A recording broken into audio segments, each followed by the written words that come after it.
All right, let's continue the stream. And so where are we? Okay, so we have a sampled signal, exponential signal from a RC filter, for example. You hit it with a impulse or a step function, you start getting it. So it would be high pass RC filter. And they say, okay, so we might have basically, for example, a reasonable time constant would be, say, 1 millisecond or something like that. Right, let's mark it there. Tau equals 1 millisecond. So yes, we can use the IEEE form of the numbering. So 1 times 10 to minus 3. So that's 1 millisecond. Okay, so then we need the sampling times. We have a nice vector of sampling indexes. What we are missing is the sampling rate or sample time. And this one, to make some sense, let's put the sampling rate, for example, 2000 samples per second. So this is the sampling rate. Oops.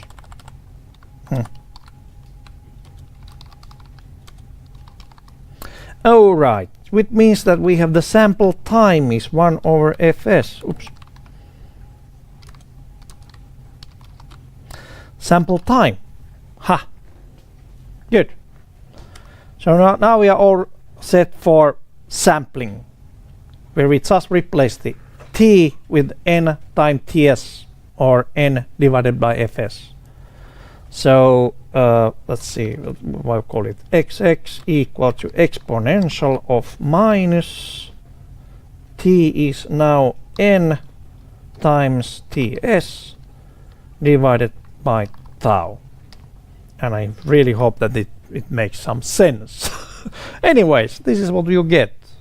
We will see if our sampling rate was enough or was it too much in order to capture the most important part of the signal. Okay, there we are, and let's try to stem it. Oh, okay, it makes sense, kind of, sort of. But it just needs one more part, which is when the signal actually started. So it was a test signal. Your observation point is probably time 0, meaning that before the time 0 nothing happened, meaning you need to actually multiply this one with the step function. So okay, and for fun I'll just multiply that with the since I have the time delayed step function. You can do also calculations on the inside of other commands. Okay, there you go. That's the sampled exponential which starts at time 0. Good. All right. One observation. This you might already know. This is actually vector product, so that you do element by element product. Dot star means element-wise product. If you multiply, I'll show you a mistake. Multiply vectors like that. Matlab actually assumes that the vectors are properly sized, meaning that you can multiply only row vector by the same length column vector, or the other way around, or matrices that match the dimensions. The inner dimensions must match. Okay, there you go. Inner matrix dimensions must agree. That's what you get if you try to multiply two same dimension vectors. Okay. So now we have the sampling. We have the delta we have the step function, then we have the delay, how to scale it. So half of the exercise is already covered. I need to take a quick look at the exercise. Okay, then we do some small fun part. This is for fun, but actually at the end of the day we will or actually at the end of the course you will find out this was not just for fun, but actually this is the kind of one way to test the systems. And but anyways, for now it's fun because it will make some serious noise. Noise is fun. Okay, so how to generate sound samples other than, you know, yeah, that was the sound sample. It's at as close as you can get easily with the unit impulse function. As close as you can get. Okay. Okay, but anyways, sound samples. Let's sample some sinusoid signal. Wow, there's a lot of essay there. And I'll start by generating the say setting up the system here. So let's see, y of t continuous time signal, and let's put it an amplitude, for example 0.2 times sine or cosine, I don't care, 2 times pi times a physical frequency. Now I'm using a physical frequency of 1, 2, 3, and that would be my, well, actually the SSS number, 2 times pi times physical frequency times sampling time vector t. And for this one to make any sense, the time region of this one should be at least, say, seconds, or at least hundreds of milliseconds. If you put 10 milliseconds there, it's about the same time it takes sound to travel from here to that corner, and that's not very long sample. So let's see, 1 second sample, and I will start with a little bit different way as we have been sampling things. I start using the auto indexing to create a sampling time vector, but at fs equals 44,100. So that's the CD quality audio. So first define that one. Sampling rate of CD quality audio. Okay. There. And then the vector t equals, so this actually is already n times t. I could also call it nt or nts. I can call it any with any sensible name. Okay, so your programming teacher probably have already told you how to name the variables, and you failed miserably on few first exercises because you didn't follow that. So all of those variables, try to make them name these variables so that they make sense.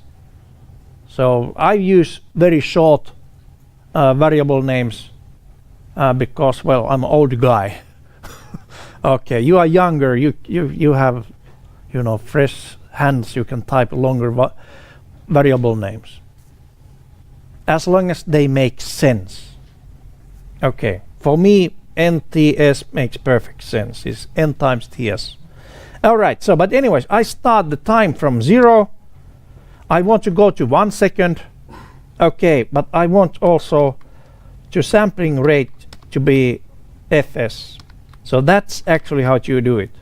So 2 colons means from with the time step or with the step 2.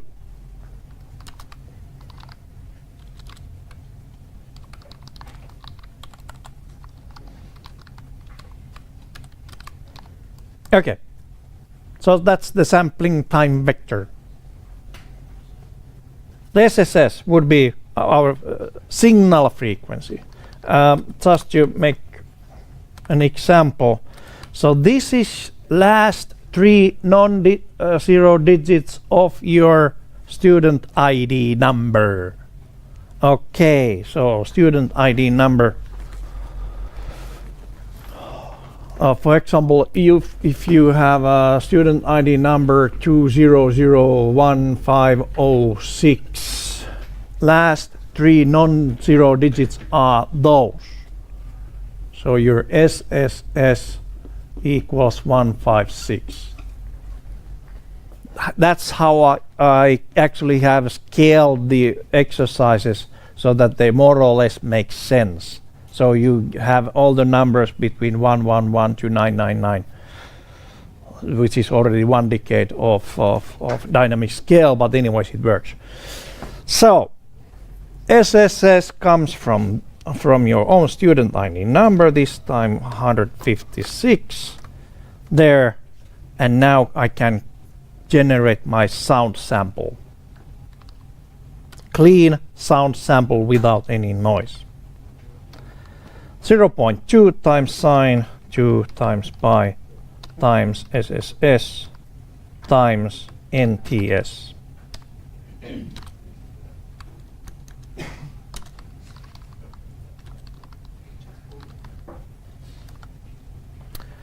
Okay, so now basically I check if you follow my speak or my text there. Don't do the following. Okay.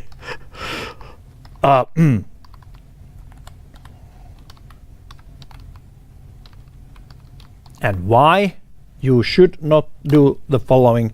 Because there's absolutely no information on that picture. It just shows, okay, we have a mess. Okay. So what I want you to do actually is to play that sound with, let's see if the sound actually is connected.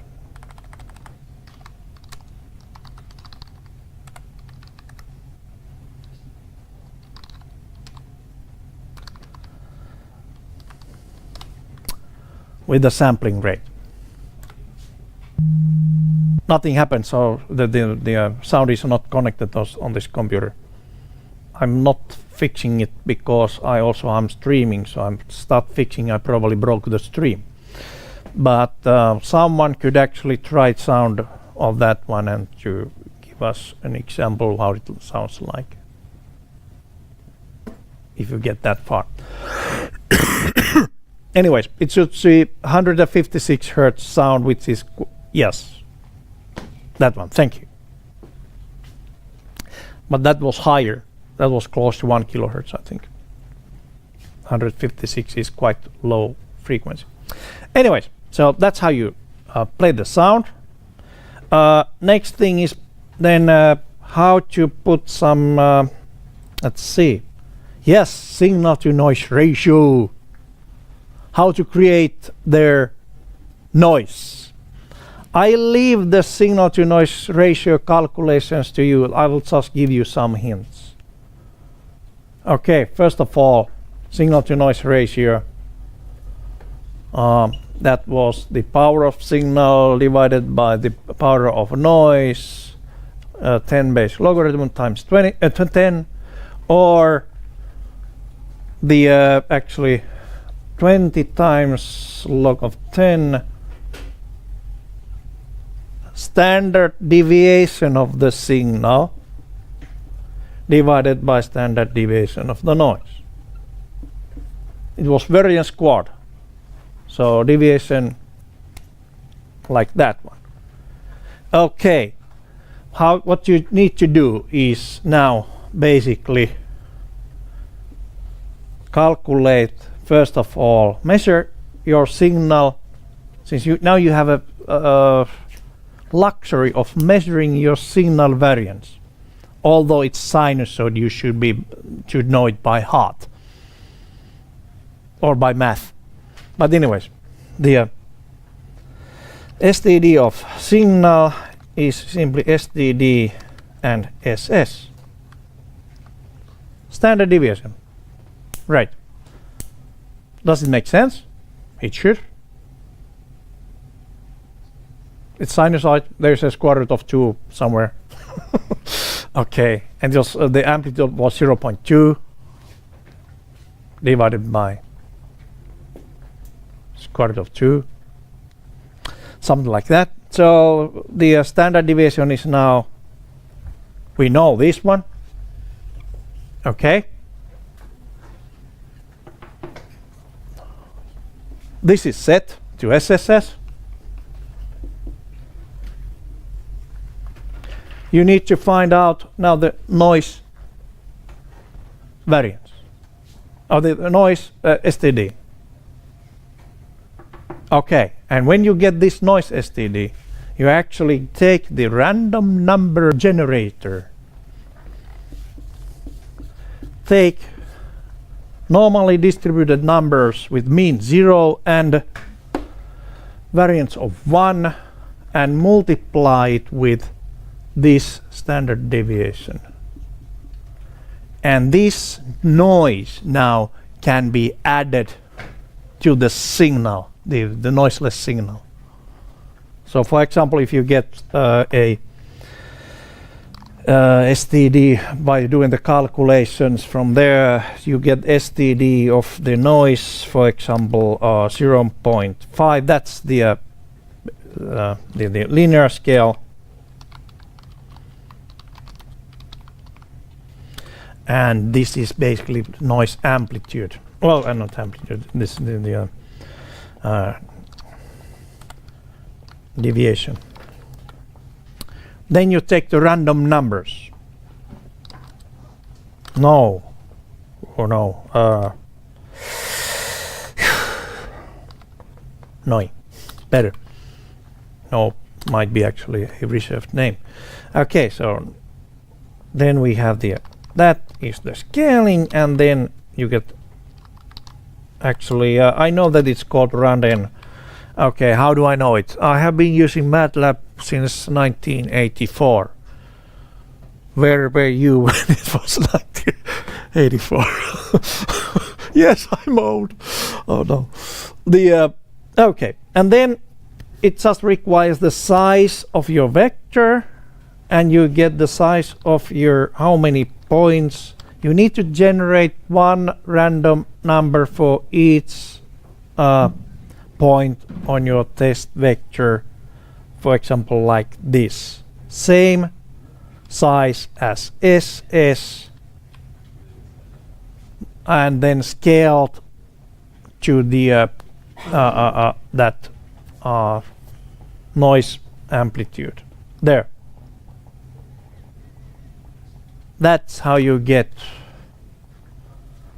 the noise, the correct sign of voice. You just need to do some math here. But being an engineer means that you must know the decibel scale by, even if your mother comes at the 3 a.m. waking you up, do some calculus on decibels now. You should be able to do it in 5 minutes. It's called engineering. Okay. Maybe not. But anyways, the and then, well, you can add these noises, the voice and noise together. So SS and OI is equals SS plus NOI. Okay, this should have exactly the correct amount of noise on it.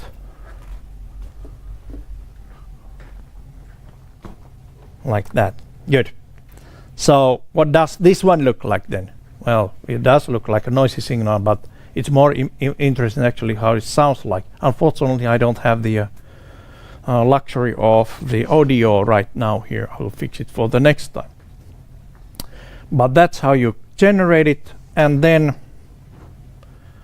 well, it should sound like a hissing sound, since S actually is spectrally wide noise. Yes, thank you. There's a hissing sound is from the noise, and then there's that one, the tone, 156 hertz. So it's C.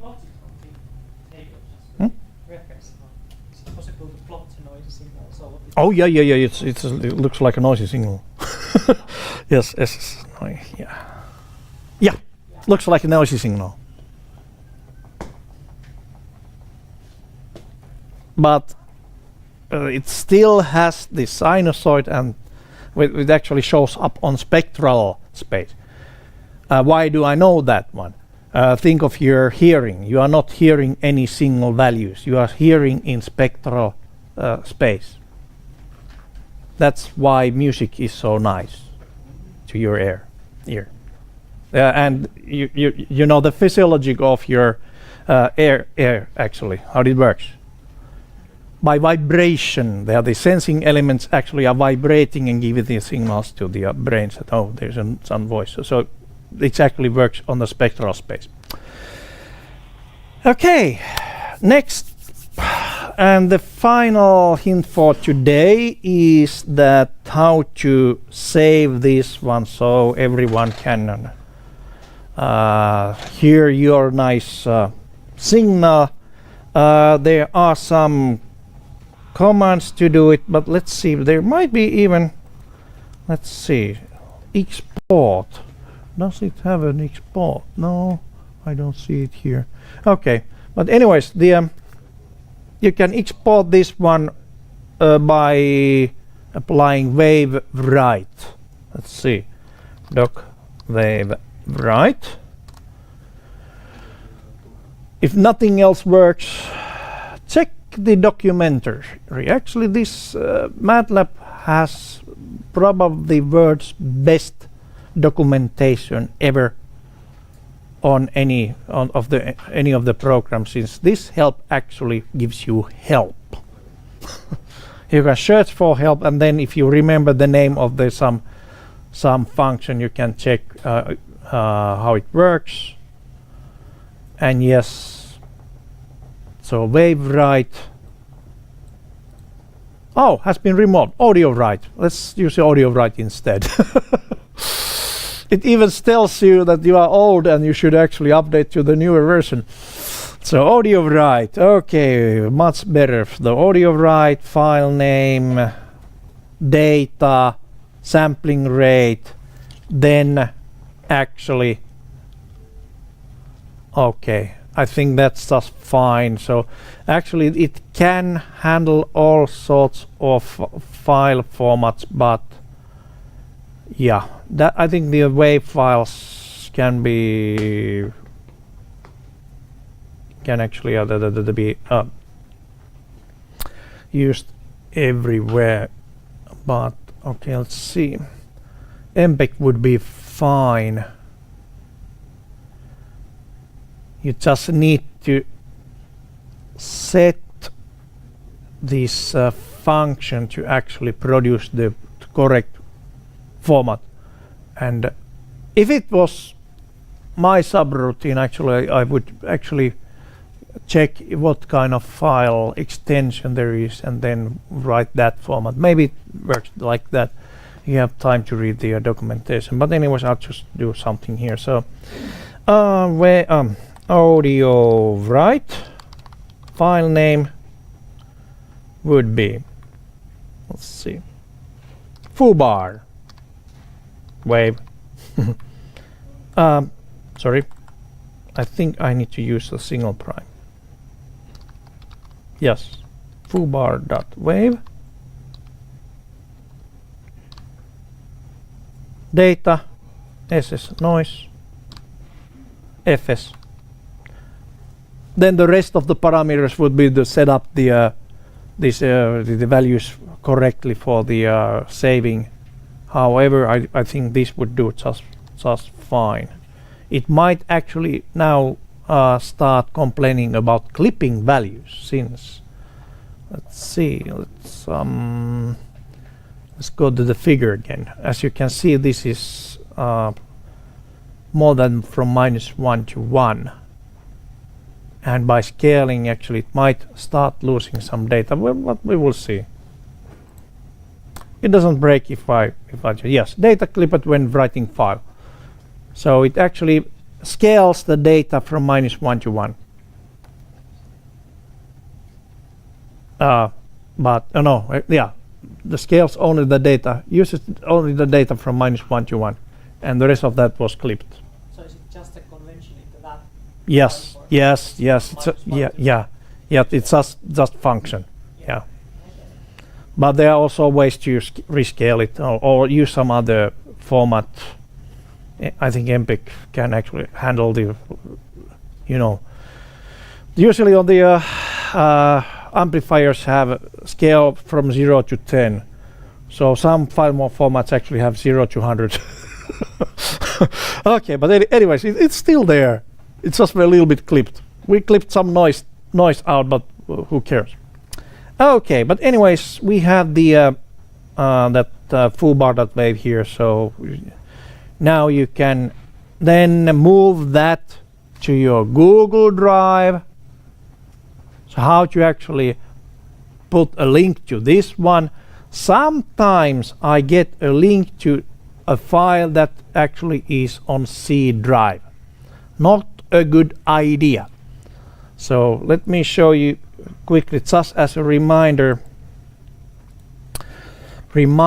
how to actually now put a link to this one. Earlier we put a graphics, included a graphics on our template. Okay, but here provide a link to your sound sample. So it means the sound sample should be somewhere available. Let me take a quick look. Where should I put it? Maybe I'll put it, well, maybe there on a picture, just for fun. Well, no, I want to use some of those other files.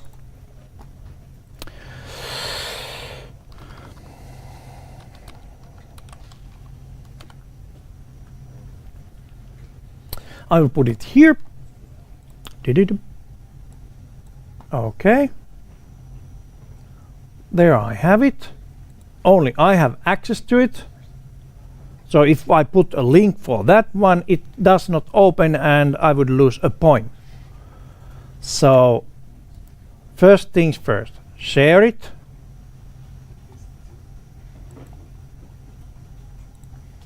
Anyone with the link can view. There.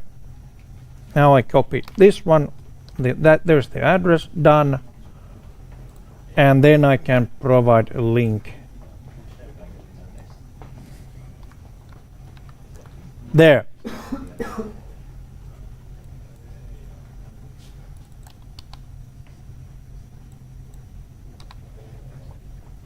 That's a link that I can click. And it should open, like that, and it sounded like that without any audio. Okay, so that's how you do it. And remember, after finishing, go and publish this one so that anyone with the link can actually view it, and then test it.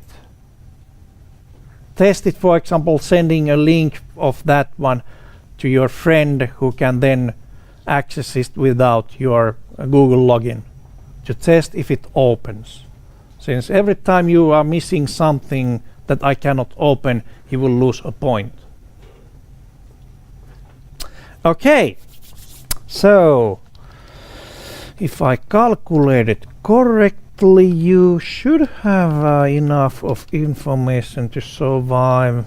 Create index vector, use previous vector, unit step function, sample data vector with sign, and then data sequence, stem plot, those again data sequence with some delays, and well, also this kind of the box function generate, then some sound. The hard part is to figure out the linear scale of your noise factor. The rest of is quite mechanical. Then again, the last obstacle is how to make the link to your sound file.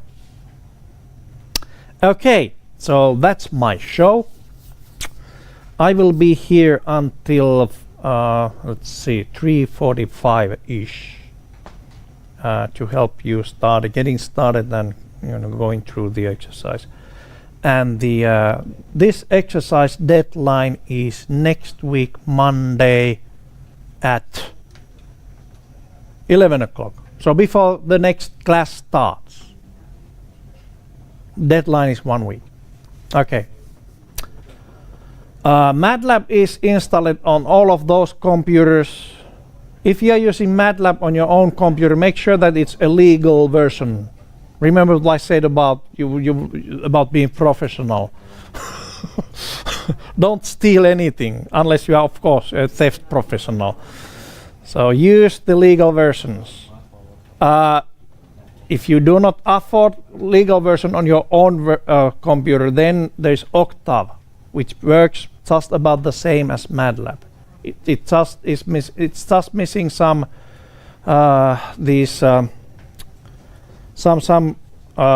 special functions and special toolboxes.